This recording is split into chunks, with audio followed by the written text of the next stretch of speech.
प्रदेश की सियासत से इस वक्त की सबसे बड़ी और सनसनीखेज खबर यह है कि क्या महाराष्ट्र और पश्चिम बंगाल के बाद अब देश के सबसे बड़े सूबे उत्तर प्रदेश में भी बहुत बड़ा सियासी भूचाल आने वाला है। जी हां, लखनऊ के गलियारों से लेकर दिल्ली के दरबार तक इस वक्त सिर्फ एक ही चर्चा है, यूपी में ऑपरेशन लोटस पार्ट 2।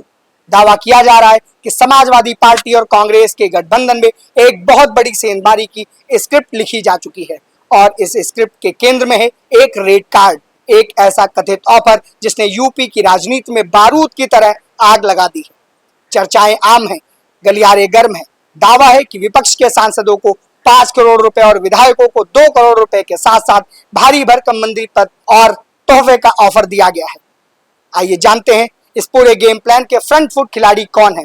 वो खिलाड़ी एनडीए के 2 दिग्गज सहयोगी कैबिनेट मंत्री ओम प्रकाश राजभर और डॉक्टर संजय निषाद। संजय निषाद ने सीधे सीधे ऑन कैमरा आकर दावा कर दिया है कि सपा और कांग्रेस के 25 से ज्यादा विधायक और सांसद उनके संपर्क में हैं, जो पाला बदलने को बेताब हैं।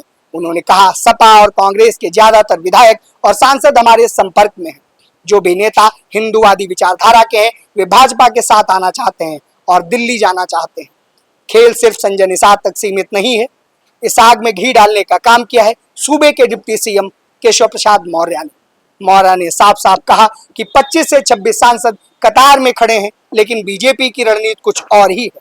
केशव प्रसाद मौर्य का बड़ा दावा है कि विपक्ष के 25 से 26 सांसद भाजपा में आने के लिए लाइन में हैं, लेकिन हम अभी उन्हें पार्टी में शामिल नहीं कर रहे हैं। साल 2027 के विधानसभा चुनाव तक सपा खुद ब खुद टूटकर बिखर जाएगी। यूपी में सपा का हाल बंगाल की टीएमसी से भी बदतर होगा। अब जब हमला इतना बड़ा हो तो क्या विपक्ष खामोश बैठता? बिल्कुल भी नहीं। खरीद फरोख्त के इन दावों पर कांग्रेस और समाजवादी पार्टी ने पलटवार करते हुए बेहद आक्रामक रुख अख्तियार कर लिया है।